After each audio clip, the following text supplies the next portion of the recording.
Padre eterno, te damos muchas gracias porque podemos estar reunidos para este estudio. Te queremos pedir, Dios, que podamos poner toda nuestra atención en él, que tú trabajes en nuestro corazón, Señor, verdaderamente, eh, viéndolas, pues captando y sobre todo entendiendo de una manera espiritual, Señor, las enseñanzas que puedan estar listas para poderlas aplicar. Dale toda la gracia, sabiduría, guía a Miguel, que las palabras que diga, Señor, sean esas mismas que tú le inspires. Y Padre, te queremos pedir por los que todavía no se conectan, para que si están en proceso lo puedan hacer y no tengan fallas, Señor. Todo eso lo pedimos en el nombre de tu Hijo Jesús. Amén. Amén. Bien. Entonces, vamos a ver ahora el la última parte de este estudio que se llama Creciendo en Santidad, que lo titulamos Madurando en Cristo, solo recordando, avanzando hacia la meta, fue el primer capítulo. El segundo, vencer al mundo, a la carne y al diablo. Tercero, hacer lo correcto. Cuarto, la seguridad de la salvación. Ya hemos explicado que en cada inicio más o menos esto. Quinto, confianza en Cristo. Sexto, la prioridad del amor. Séptimo, el fruto del Espíritu, que es donde vimos. Sexto, Corintios 13.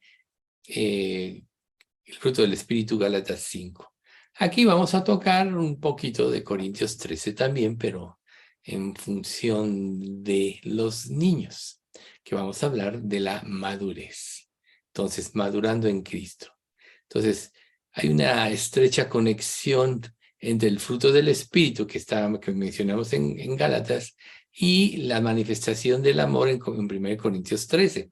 Recuerden que los frutos del Espíritu son del Espíritu y el verdadero amor solo lo puede producir el Espíritu. Esa es la conexión. Entonces, cuando Dios expone la forma de su amor, que es un amor, pues muchas veces para nosotros incomprensible, nosotros tenemos que ver el resultado de ese amor a través del cambio de nuestra vida, que podríamos decir lo que es el fruto del Espíritu. Recuerden ustedes que si una persona se dice creyente, pero su vida no cambia, no tiene victoria sobre el pecado, no tiene discernimiento espiritual, que quiere decir la capacidad de comprender las verdades espirituales de la Biblia. Recuerden, todas las verdades de la palabra de Dios son espirituales, se tienen que discernir espiritualmente, según lo dice la misma Escritura. El que no ha nacido de nuevo puede saber la Biblia de memoria. Satanás mismo conoce la Biblia quizá mejor en cuanto a sus textos que nosotros, pero la capacidad de comprender el sentido espiritual de las cosas, que es lo que llamamos discernimiento espiritual, solo lo puede producir el Espíritu cuando viene la conversión, entra a morar en nuestro corazón y Él es el traductor o el inspirador de la palabra en nosotros. Recuerden, ninguna profecía de la Escritura es de interpretación privada, porque nunca la profecía fue traída por voluntad humana, sino que los santos hombres de Dios hablaron siendo inspirados por el Espíritu Santo. Por tanto, el Espíritu Santo inspiró la palabra. El Espíritu Santo, al entrar en nosotros, es el que nos hace comprender esa misma palabra. Entonces, si una persona no tiene estos frutos, probablemente no sea salva y tiene que trabajar mucho en llegar a lo que es el verdadero arrepentimiento, cosa que seguido nosotros tratamos en las mismas enseñanzas. De diferentes formas se expresa. Solo recuerden una cosa importante: hay que tener un corazón humilde, hay que vaciarnos de nosotros mismos, hay que tener la actitud de aprender, no de contender o decir yo ya lo sé, porque la misma Biblia dice: si alguno se imagina que sabe algo, todavía no sabe nada como debía de saberlo. Y nosotros, yo creo que a lo largo de nuestra vida cristiana hemos visto que se pueden sacar sermones diferentes del mismo texto. O sea, yo he visto que las mismas enseñanzas, a veces repaso y ya la obtenía, pero el texto es diferente bajo las mismas bases. Siempre el Espíritu hablará a nuestras necesidades, pero la actitud de nuestro corazón es muy importante. Si tú crees que ya lo sabes todo, te vas a cerrar a aprender quizá nuevos aspectos que Dios quiera mostrar de un pasaje o de una enseñanza. O sea, recuerde, la palabra de Dios es tan infinita como es Dios, porque la palabra es Jesús. Por tanto, la comprensión de la palabra va en función de nuestra profundidad espiritual que tengamos con Dios. En la superficie vamos a entender unas cosas, pero conforme vayamos profundizando en nuestra vida cristiana, nuestro entendimiento va a ir madurando y vamos a ir comprendiendo de una manera más profunda los conceptos de Dios, y así será por toda la eternidad. ¿Y por qué digo que por toda la eternidad? Porque Dios es eterno, Jesús es eterno, la palabra de Dios es eterno. Por tanto, nunca vamos a dejar de aprender. Por tanto, nunca digas esto ya me lo sé, sino más bien ten ese espíritu de querer aprender qué nueva revelación puede haber.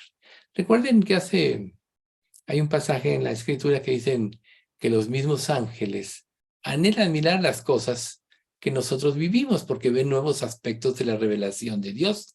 Ellos están en la presencia de Dios cada día. Ellos han visto a Dios, siempre son diferentes a nosotros. Pero ellos mismos anhelan ver las manifestaciones de Dios a través de la vida de un creyente. O sea, tienen esa disposición de aprender. Entonces, ahora que precisamente estamos tocando este punto de la madurez espiritual, pues vamos a analizar un poco del texto de Corintios 13, que es del 8 al 10, que dice: el amor nunca deja de ser, pero las profecías se acabarán y cesarán las lenguas y la ciencia acabará, porque en parte conocemos y en parte profetizamos. Mas cuando venga lo perfecto, entonces lo que es en parte se acabará. Entonces esto confirma lo que yo les estoy diciendo.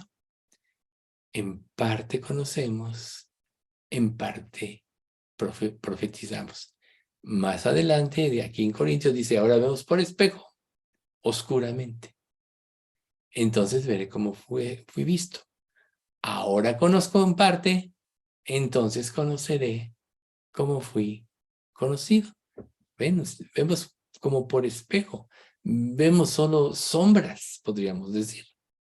Por eso es tan importante la entrega y la consagración, para que a través de el discernimiento espiritual pueda haber en nosotros mayor claridad de la grandeza de Dios, y esto nos dé victoria sobre el pecado, sobre las artimañas del diablo. Recuerden que las artimañas del diablo son tan sutiles que aún en los finales va a ser tan sutil el engaño que aún en el final de los tiempos dice: engañará, si fuere posible, aún a los escogidos. ¿Qué tipo de escogido podría engañar el diablo? El que vive superficialmente, el que conoce pero no conforma su vida a lo que Dios les revela, el que no depende de Dios para solucionar sus problemas, para tomar decisiones, para encauzar sus angustias a través de Jesús, que dice: venid a mí los que estáis trabajados y cargados, y yo os haré descansar. Un creyente así siempre va a ser como un bebé en Cristo. Va a estar siempre en parvulitos, ¿sí? Pero el que va creciendo, llegará el tiempo en que el fruto del Espíritu alcanzará la consumación. Recordemos que nosotros hemos sido justificados por la sangre de Cristo, como lo sabemos, como lo hemos comentado seguido, pero ahora estamos en un proceso de santificación.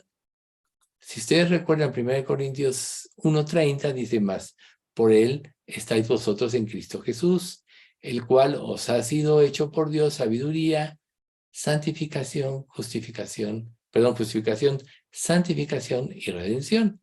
Primero Dios nos llama, nos hace entender nuestro pecado, viene la conversión, que nos da la justificación a través de la fe en Cristo. Y una vez que somos conversos, viene el proceso de santificación que va a durar toda nuestra vida hasta el momento en que Dios nos llame. Y luego viene precisamente la glorificación. Recuerden que Dios merece toda la gloria, pero la Escritura dice que Él también va a glorificar a los que siempre fueron fieles, a los que siempre le siguieron, etc. Entonces, ese proceso de santificación es el que todos los creyentes vivimos. Y si no lo hemos entendido bien, es la capacidad de dejar al mundo y todas sus artimañas que nos llevan al pecado, la capacidad de dejar la forma de pensar antigua que teníamos, que nos inducía al pecado, para dar paso a lo que Dios es, lo que Dios le agrada, que es precisamente la santificación. No en balde, por eso el domingo estamos viendo la santidad de Dios. Por un lado, en los estudios de los miércoles estamos viendo la santidad del creyente. Por otro lado, estamos viendo la santidad de Dios. ¿Por qué? Porque Dios quiere que comprendamos esto, porque esto va a ser la plataforma de nuestro entendimiento. Si nosotros no comprendemos, aunque sea así como un chispazo, la santidad de Dios, nuestra vida no va a cambiar. Vamos a seguir consintiendo el pecado, vamos a seguir viviendo de una manera superficial, vamos a seguir desafiando a Dios, Jesús nos quitó la esclavitud al pecado, nos vamos a volver a esclavizar al pecado, cosas así. Entonces, eso lo vamos a ver un poquito más adelante, ya al final, digo, estamos ya al final del estudio, pero más al final. Entonces, bueno, ¿cuál es el escenario central de todo lo que hemos estudiado? La santificación. Podríamos decir que es el punto supremo de la enseñanza, el punto final de la obra de gracia a la que Dios nos ha llamado para glorificación. Primera de Corintios 1:30, ya se los mencioné. Entonces, ¿qué es lo que cada uno de nosotros como creyente más debería anhelar en su vida, aparte de su comunión con Dios, etcétera? La erradicación del pecado. Quitarlo, desarraigarlo de nuestra personalidad. Recuerden que nacimos, heredamos de Adán esa naturaleza pecaminosa, y aunque éramos bebés, desde que tenemos uso de razón, la hemos ejercido. La traemos dentro. Cuando Dios nos llama y pasa nuestra vida, entonces, y viene la conversión, Dios, como dice el capítulo 6 de Romanos, sepulta, bueno, del 4 al 6, sepulta al viejo hombre. Le quita su influencia. Podríamos decir el viejo hombre, el hombre adánico, con toda su forma de ser y su influencia. Y nos da la naturaleza de Cristo para que nosotros ya no funcionemos como el Adán que traemos, sino funcionemos como el Cristo que entró en nuestro corazón a través del Espíritu Santo al momento de la conversión. ¿Para qué?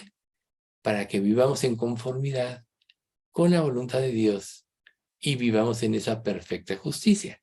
Si bien es cierto que nosotros nunca vamos a dejar de pecar en esta vida, también es cierto que la santificación nos quita los lazos de la esclavitud del pecado. Cristo nos la quitó, pero ahora tenemos que hacer una realidad de nuestra vida a través de la ejecución. Dicho de otra manera, para que sea más comprensible. Te ganas un premio, y este premio te dan un cheque de dinero por el premio que te ganaste. El premio es un dinero amparado en un cheque. Puedes tener el cheque ahí, pero ¿cuándo vas a hacer efectivo ese dinero? Cuando vayas y cobres el cheque. ¿Ven ustedes? Así nosotros tenemos muchas promesas. Pero ¿cuándo van a ser efectivas esas promesas? Cuando nosotros las vivamos, las creamos las apliquemos a nuestra vida, que es lo que es vivirlas, y entonces cambie la perspectiva de nuestra vida. Antes, en nuestra vida de pecado, el pecado nos cautivaba, nos conquistaba, nos seducía. Y como nosotros queríamos vivir en la autocomplacencia, pues lo consentíamos, por eso éramos esclavos del pecado. Pero ¿qué pasa cuando una persona se convierte a Cristo? Entonces ya no debe ser su complacencia el pecado, sino su complacencia debe ser la santificación. Ya no es agradarte a ti mismo, sino agradar a Dios. ¿Por qué? Tan solo por gratitud. Recuerden 2 Corintios 5, 14 y 15. El amor de Cristo nos constriñe pensando esto, que si uno murió por todos, luego todos murieron, y por todos murió para que los que viven ya no vivan para sí, sino para aquel que murió y resucitó por ellos. Entonces, antes de nuestra conversión, nosotros vivíamos para autocomplacernos. Y no importa a quién nos lleváramos, a quién pudiéramos hacer infeliz. Lo importante es que nos autocomplaciéramos. Ahora en Cristo ya vamos a vivir por gratitud, por convicción a lo que Él hizo por nosotros en la cruz para complacer a Jesús. Y automáticamente, al vivir para complacer a Jesús, vamos a quitar la autocomplacencia que teníamos en nuestra vida sin Cristo. Nos puede causar dolor, nos puede causar luchas, pero hay un elemento muy importante que nos puede dar la victoria, que nos dice 1 Juan 5. Y esta es la victoria que hemos tenido sobre el mundo, nuestra fe. Nuestra fe. Por eso es que en el Evangelio la justicia de Dios se revela por fe y para fe. Y como está escrito, el justo vivirá por fe. Entonces, negarte a ti mismo para dar paso a lo que Dios dice es un proceso doloroso. Porque estábamos acostumbrados a vivir, a perseguir la felicidad de una forma falsa. Porque ¿qué hacía el pecado en nosotros? Nos decía, mira, aquí está la felicidad. Caías en sus garras y te dabas cuenta, a final de cuentas, que el pecado te engañó. Te sedujo, pero te engañó porque no trajo la satisfacción que te ofrecía. ¿Y por qué no la trajo? Porque la mayoría de las personas ignoran que tienen una conciencia puesta por Dios. Y que cuando tú haces lo malo, la conciencia te dice, tú mereces un juicio por este pecado. Entonces, aunque la gente se engañe a sí misma, nadie puede disfrutar del pecado. Pero es como un vicio. Es como el alcohol, ¿no? Como tanto lo explican los proverbios, etc. Cuando despertare, me golpearon esto, lo otro. Cuando despertare, volveré a él. Así es el pecado. Solo Cristo tiene ese poder a través de la fe de librarnos de esta esclavitud.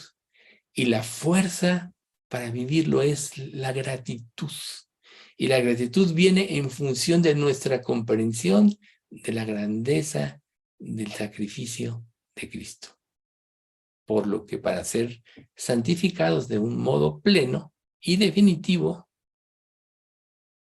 va a ser definitivamente en el cielo, pero en esta vida iremos, si somos obedientes, si nos sometemos a Dios, iremos fortaleciendo, como dice Efesios 3, nuestro ser interior por medio de su espíritu.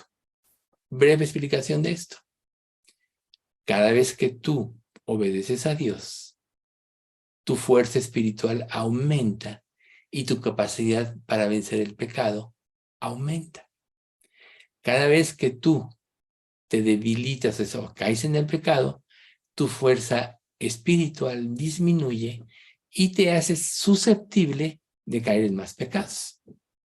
Por eso es tan importante la obediencia y por eso un creyente obediente cada día tiene más capacidad de vencer el pecado, Por tanto, cada día está más en comunión con Dios y cada día es más feliz por eso, porque su conciencia le aprueba. Por eso, por ejemplo, cuando nosotros hacemos una petición a Dios sobre algo, debemos realmente depositarlo en sus manos. ¿Por qué? Porque solo Él sabe si nos conviene. Solo Él sabe si todavía no tenemos la madurez para recibir este regalo, o solo Él sabe si definitivamente no nos conviene. Entonces, Dios nos puede decir sí, no, o todavía no. Cuando un creyente verdaderamente entrega esto, la respuesta de Dios, la que sea, lo va a mantener en paz y tranquilidad. Por eso, vamos a Filipenses 4:6. Por nada estéis afanoso, sino sean vuestras peticiones conocidas delante de Dios en toda oración y ruego. Ahí tú depositas. ¿Y qué viene cuando tú depositas? Lo que dice el 7. Y la paz de Dios que sobrepasa todo entendimiento, guardará vuestros pensamientos y vuestros corazones en Cristo Jesús, Señor nuestro. ¿Ven ustedes? Por tanto, cuando como creyente entiendes esto, no vas a querer hacer otra cosa sino la voluntad de Dios. ¿Y qué pasa cuando tú te sometes y crees a Dios en su voluntad y en su voluntad? Pasa algo muy importante. Lo que Dios te dé, te va a hacer feliz. Y lo que Dios no te dé, te va a hacer feliz también, porque sabes que no era de Dios y que no lo ibas a poder disfrutar. Entonces, la capacidad de un creyente de disfrutar de la vida y de las cosas está unada a la comprensión, a depositar en Dios y estar dispuestos y estar unánimes en lo que Dios decida. O sea, lo que tú digas es lo mejor para mí. Entonces ahí entra la oración. Que voy a un viaje, Señor, lo pongo en tus manos. Tú sabes si se iba a caer el avión, si iba a haber una manifestación, te iban a robar el boleto y ya no podías regresar correctamente. Solo Dios conoce el futuro. Pero cuando pones en las manos de Dios y verdaderamente quieres su guía, Él que sí conoce el futuro, te va a guiar por el camino de la seguridad. Y cuando sabes que eres guiado por Dios, puedes disfrutar de la vida y de todas las cosas.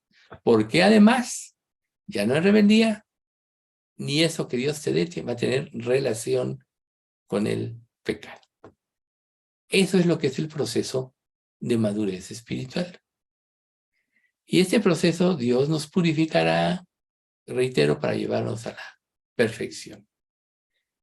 La forma, por tanto, de ir purificándonos cada día es mirando a Cristo y a Dios en todas las cosas.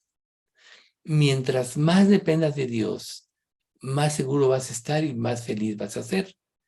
Muchos piensan, es que, ¿cómo voy a molestar a Dios con simplezas? Con cosas que no tienen importancia. Yo solo voy a Dios cuando tengo problemas fuertes, etc. Peligro. Cuando no dependes a Dios desde las cosas más sencillas, eso está generando en ti una autosuficiencia que a la larga te puede perjudicar en la toma de decisiones más importantes. Dios, recuerden esta frase, Dios es un Dios de grandes cosas, pero también es un Dios de detalles. Y no nada más esto, sino que Dios te dice, no necesariamente tú necesitas pedirme algo, porque ni siquiera sabes qué es lo que te va a hacer feliz, pero yo sí sé. Y entonces se cumple lo que dice el Salmo 38:9, si mal no recuerdo. Tu suspiro no me es oculto. Cuando un creyente deposita su fe en Cristo, puede llegar el momento en que no necesite pedir, más bien va a buscar la voluntad de Dios porque va a saber que ahí está su felicidad. ¿Ven ustedes? A veces nosotros nos aferramos en oraciones y en oraciones y en oraciones porque pensamos que si mucho oramos por algo, podemos convencer a Dios de que nos lo dé y tememos que a lo mejor Dios nos lo vaya a dar cuando ya en nuestra mente ya decidimos que eso es lo que nos va a hacer feliz.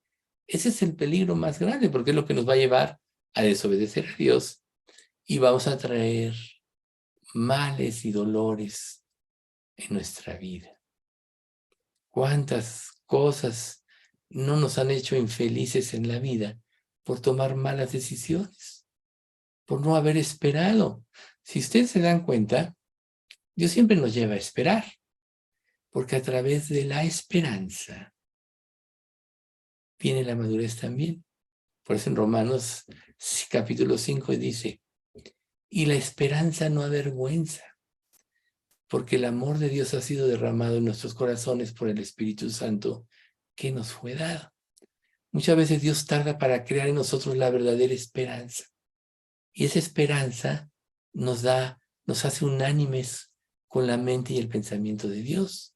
Por eso reitero, puede llegar el momento que si confías tanto en Dios, ya no tienes ni que pedirle porque Él sabe, Él se adelanta y Él te dice, tu suspiro no me es oculto, como dice el Salmo 137, deleítate a sí mismo en Jehová y Él te concederá las peticiones de tu corazón. Reconócelo en todos tus caminos y Él enderezará tus veredas. ¿Qué más quieres? Deleítate en Dios. Esa debe ser nuestra parte. Tenemos que buscarla hasta que cada día sea un banquete continuo. Estar en la presencia de Dios a través de la lectura, a través de la oración, a través de la meditación, a través de la memorización, a través de la exposición de la palabra. O díganme ustedes, yo espero que los que estemos aquí, todos hayamos testificado. ¿No es acaso cierto que el hecho de dar testimonio de Dios te causa una felicidad interna muy grande y hace muchas veces que se te olviden todos los problemas porque fuiste instrumento de Dios? ¿Por qué creen que Pablo dijo, me propuse no saber otra cosa que Jesucristo y a este crucificado? Así tenemos que vivir. Y lo que viene adelante va a ser lo más hermoso. Si no, Primera de Juan 3:1-2 nos diría, mirad cuál amor nos ha dado el Padre para que seamos llamados hijos de Dios. Por eso el mundo no nos conoce porque no le conoció a Él. Amados, aún no somos, como dice, aún no somos hijos de Dios, aún no se ha manifestado lo que hemos de ser, pero sabemos que cuando Él se manifieste, seremos semejantes a Él, porque le veremos tal cual es. Esa debe ser la meta de todo creyente. Esa debe ser lo que debe estar en nuestro pensamiento. Esta vida se pasa rápido. Muchos de los que estamos aquí ya lo hemos visto. Cuando menos te das cuenta, ya pasaron los años. Ahorita estamos en el 14º año que nos separamos de la otra iglesia. Se pasaron los años, si se dan cuenta. Y así se va a pasar nuestra vida. Nosotros nos separamos en el 2009. Estamos en 2023. ¿Ven ustedes? Cuando menos lo pensemos, ya vamos a estar en la presencia del Señor. Entonces nosotros tenemos que procurar, por sobre todas las cosas, la revelación de Jesucristo, para que podamos madurar. 2 Corintios 3:16-18 dice, en cambio, cuando alguien se vuelve al Señor, el velo le es quitado. Pues el Señor es el Espíritu, y donde está el Espíritu del Señor, ahí hay libertad. Así que todos nosotros, a quienes nos ha sido quitado el velo, o sea, los que nos hemos convertido, creído en Cristo y arrepentido, podemos ver y reflejar la gloria del Señor. Mientras más obedezcas, mientras más seas como Cristo, más vas a reflejar tú mismo la gloria del Señor. Luego sigue, El Señor, quien es el Espíritu, es la versión NTV, el Señor, quien es el Espíritu, nos hace más y más parecidos a Él a medida que somos transformados a su gloriosa imagen. No es lógico pensar que como hijos de Dios, nuestro mayor anhelo debería ser parecidos a Cristo. Si no está habiendo ese deseo inmenso y creciente en nosotros, algo anda mal. Quizá quiera decir que el pecado se está interponiendo, que algún ídolo está estorbando. Recuerden que los ídolos muchas veces se esconden, no siempre los podemos detectar, porque de alguna manera nos causan satisfacción. Si no, ¿qué valor tendría un ídolo? Nosotros sabemos a través de los ídolos que no piensan, no caminan, no responden, digo, hablando de figuras, ¿no? Pero hay ídolos más sutiles como el amor al dinero, el amor al prestigio, el reconocimiento, todos esos pueden ser ídolos. Aún cristianamente, tú puedes tener el ídolo de ser superior a otro creyente, porque crees que sabes más, porque te crees más. Se te olvida que cada uno, dice la Escritura, que cada uno debe ver a los demás como superiores a él mismo, para aprender de todos, para que seas como una esponja, ¿no? Ahora sí que como un niño. ¿Cómo aprenden los niños de todo? Entonces, el hecho de buscar la gloria de Dios, de ser parecidos cada día más a Cristo en obediencia, en conducta, etcétera, va a ir desenmascarando de nuestras vidas cualquier ídolo, pero puede estar muy escondido. Y la evidencia de que algo anda mal es que no estemos creciendo en santidad, es que no estemos creciendo en comunión con el Señor, es que no estemos anhelando como lo más importante de nuestra vida, el gozo de nuestra relación con Él. Recuerden, no hay mayor felicidad en la vida de un creyente, el incrédulo ni entra aquí, que el gozo del Señor. Supera toda satisfacción a vida y por haber. Algunos creyentes podemos haber tenido una experiencia más fuerte que otros y sabemos con mayor claridad lo que es ese gozo.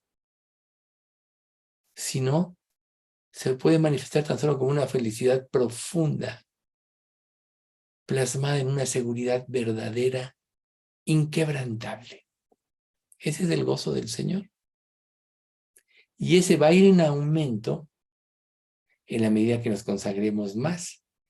Y al sentir o experimentar ese gozo, vamos a ver lo fatuo y lo inútil y lo engañoso que es el pecado. El ídolo nos engaña. El ídolo nos lleva al pecado. Habacuc 1:13 dice: muy limpio eres de ojos para ver el mal, ni puedes ver el agravio. ¿Por qué ves a los menospreciadores y calles cuando destruye el impío a los más justos que él? Habacuc, en su entrega, en su consagración, pudo ver eso. Pero aquí lo importante de esta frase es: muy limpio eres de ojos para ver el mal, para ver el agravio. Imagínate que tú vivas en pecado. Eres como un menospreciador, que estás menospreciando la gracia de Dios. Por eso Dios nos ha prometido esta visión beatífica, ¿sí? Esta visión que lo cubra todo. Se nos ha prometido la gloria. ¿Qué le dijo Jesús en Juan capítulo 11 a María y a Marta? No os he dicho que si creéis, veréis la gloria de Dios. Si creéis, veréis la gloria de Dios. ¿Qué se puede comparar ello? Si Dios dice: nadie me puede ver y vivir, pero aunque sea en sombras, empezar a vislumbrar la gloria de Dios es lo que te va a llevar a ese gozo, que te va a motivar a la santificación. Y que cada día vayas viendo con mayor claridad lo que es Dios. Le veremos cara a cara. Así es, esa relación con Dios. Entonces, es curioso que esa experiencia del cumplimiento de la gloria para nosotros como creyentes esté vinculado con la purificación.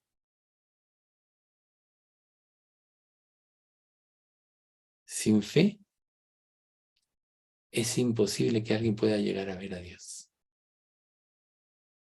Es imposible que le agrades.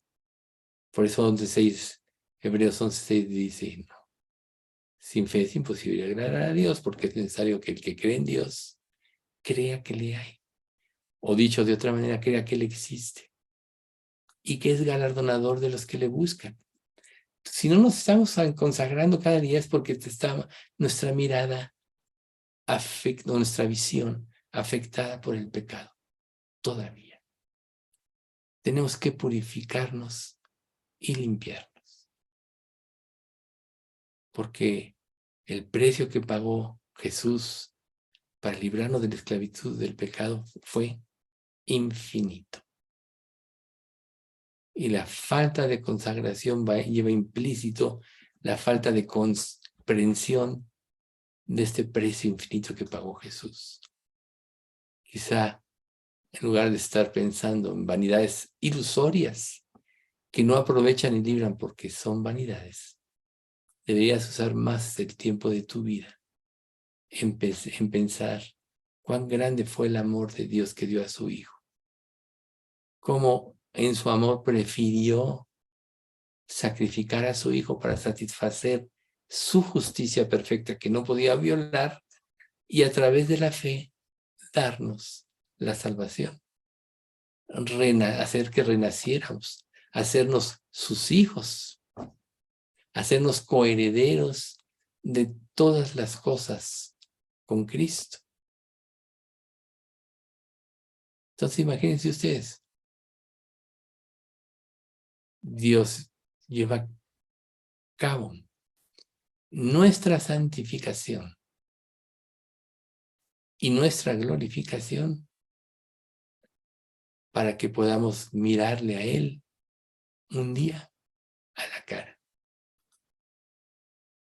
Qué hermosa obra de Dios, ¿no creen? De Él depende. Recuerden, la vida cristiana de Él depende. Recuerden Hebreos 13:21. Mas el Dios de toda gracia que levantó de los muertos al Señor Jesucristo, el gran pastor de las ovejas por la sangre del pacto eterno, estamos hablando de esto, ¿verdad? Os haga aptos en toda obra buena para que hagáis su voluntad, haciendo Él en vosotros lo que es agradable delante de Él por Jesucristo. Dios te dice, yo voy a producir en ti la vida cristiana. ¿Por qué te rebelas? ¿Por qué te atoras? ¿Por qué te paras? ¿O no dice Dios es el que produce el querer como el hacer por su buena voluntad? Todo lo puedo en Cristo que me fortalece. Nos conocemos esos versículos ya hasta de memoria, la mayoría. Entonces, que nos quede claro que este proceso de la experiencia del cumplimiento de la gloria para nosotros está vinculado con la purificación que nos lleva a la santificación. ¿Qué tan pura está tu mente? ¿Qué tipo de pensamientos circundan tu mente a lo largo del día? Eso va a evidenciar ante ti mismo dónde estás. Y recuerda que la palabra de Dios dice, donde esté vuestro tesoro, allí estará también vuestro corazón. Si tu tesoro está en las vanidades ilusorias, ahí estará tu corazón. Nosotros debemos de saber con certeza que la seducción de este mundo va en aumento, que cada día es más difícil poder mantenernos puros por todo lo que vemos, etcétera, por todo en lo que nos movemos, por cómo vive la gente. Lo que ahora importa es la sensualidad, no el verdadero valor de una persona por dentro, etcétera. Por eso cada día la gente fracasa más, porque pone la mira en cosas equivocadas. Por ejemplo, muchas personas se alimentan de la sensualidad, exhiben lo más que pueden. Y la mayoría de las personas caen en esto y no se dan cuenta que una persona así es la que menos puede dar. Pero el mundo está enloquecido. Pero es el mundo. Pero ¿dónde estamos nosotros? ¿Qué es lo que va a llenar nuestra vida? Reitero, donde esté vuestro tesoro, ahí estará también vuestro corazón. ¿Cómo puedes contrarrestar esta influencia tan grande que va en aumento con la palabra de Dios en tu mente, con los principios de Dios en tu corazón? Recuerda, Salmo 19, la ley de Jehová es perfecta que convierte el alma. El testimonio de Jehová hace sabio al sencillo, etc. No hay mayor tesoro que la sabiduría de Dios. No hay mayor tesoro que vivir en comunión con Dios. Pero el pecado me engañó y yo morí. Recuerden a Pablo, por capítulo 7 de Romanos. Porque lo que hago no lo entiendo. Pues no hago el bien que quiero, sino lo que aborrezco, eso hago. Y si hago lo que no quiero, apruebo que la ley es buena y que el mal está en mí. Esa es la historia de la vida de un creyente. Pero luego continúa, ¿no? Porque según mi hombre interior me deleito en la ley de Dios, pero veo otra ley en mis miembros que me lleva cautivo al pecado. Ahí está la lucha, ¿no? Por eso Pablo dice, miserable de mí, ¿quién me librará de este cuerpo de muerte?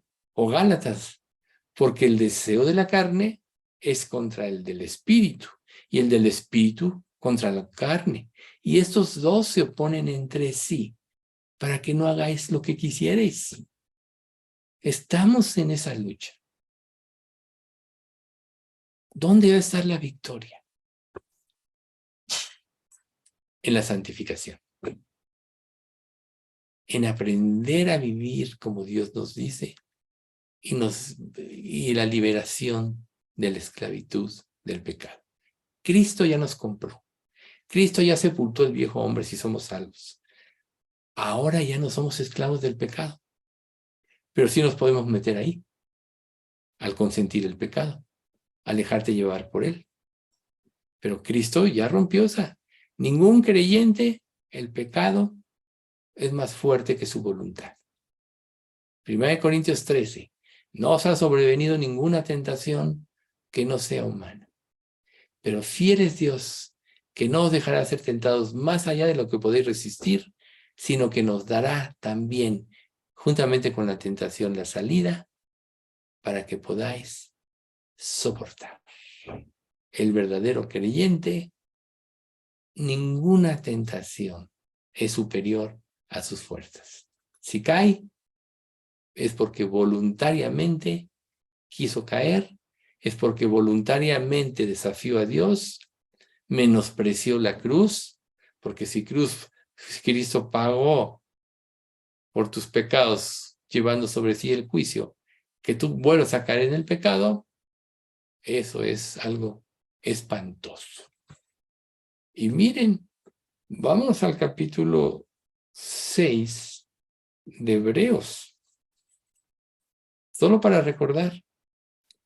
Por tanto, dejando ya los rudimentos de la doctrina de Cristo, vamos adelante a la perfección, no echando otra vez el fundamento del arrepentimiento, de obras muertas, de la fe en Dios, de la doctrina de bautismos, de la imposición de manos, de la resurrección de los muertos y del juicio eterno.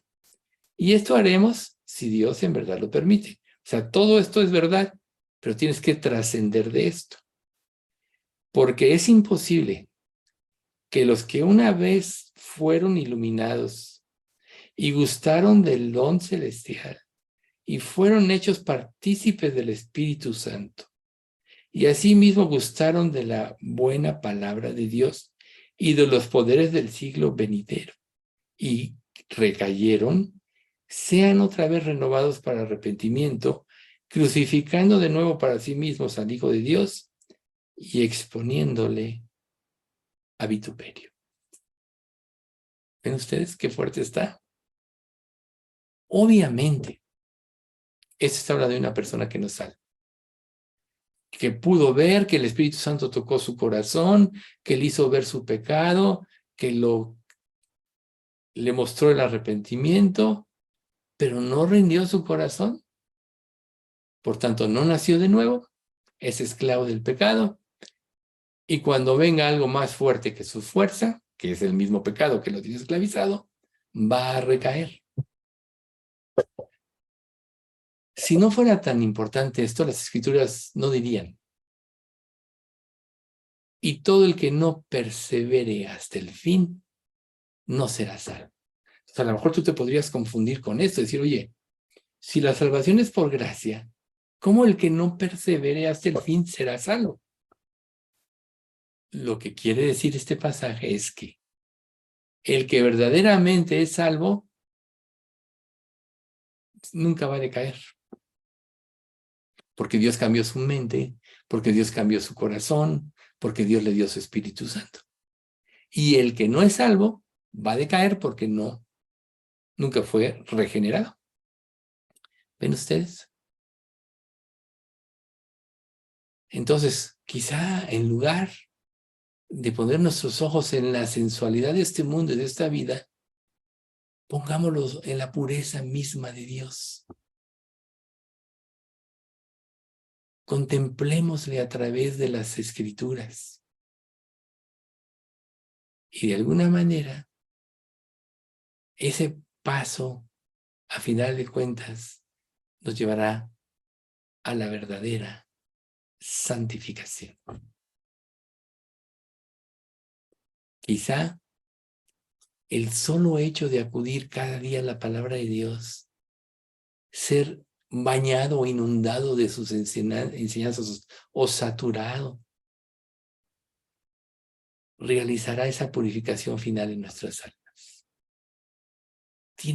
Si no tenemos victoria sobre el pecado, es porque tiene que cambiar nuestra mente, tiene que cambiar nuestro corazón.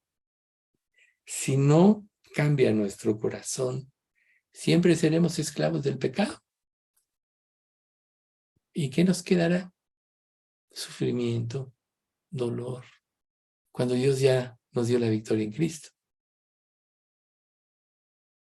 Bueno, el próximo estudio ya vamos a ahondar más en cuando yo era niño, actuaba como niño, etc. Vamos a dar gracias. Padre Santo, te queremos dar muchas gracias por este estudio. Gracias, Padre, porque es tu Santo Espíritu el que realmente nos enseña. Es tu Santo Espíritu el que trae convicción a nuestras vidas.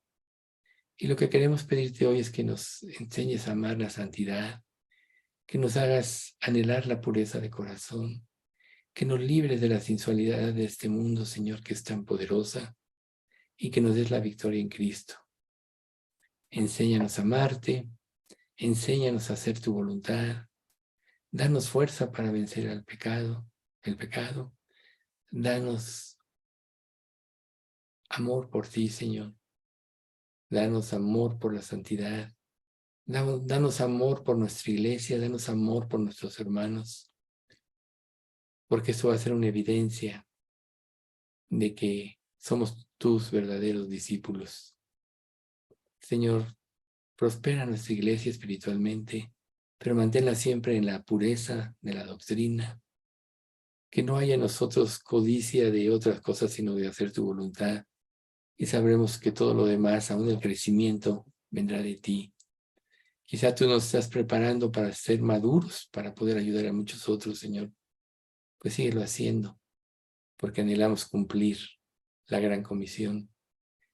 Anhelamos que cuando estemos en tu presencia, te glorifiquemos y no salgamos avergonzados por no haber hecho lo que debíamos haber hecho, Señor. Señor, te pedimos que tú sanes al hijo de Margarita, Marco Antonio, que ha salido de esta operación, ahora está en restablecimiento, es que ese trasplante que le hicieron lo acepte bien su cuerpo y pueda volver a la vida, pero para salvación, Señor. Que él y su familia puedan tener presente que fuiste tú quien hizo el milagro, Señor. Porque ¿de qué serviría que tú lo sanes si él sea ingrato y viva para sí mismo? Pues trae esa verdadera salvación, Señor. También te rogamos especialmente por Pati López, para que tú la sanes, para que tú le des esa gracia de vencer pues esta enfermedad que tiene. Y Señor, que esa victoria te glorifique.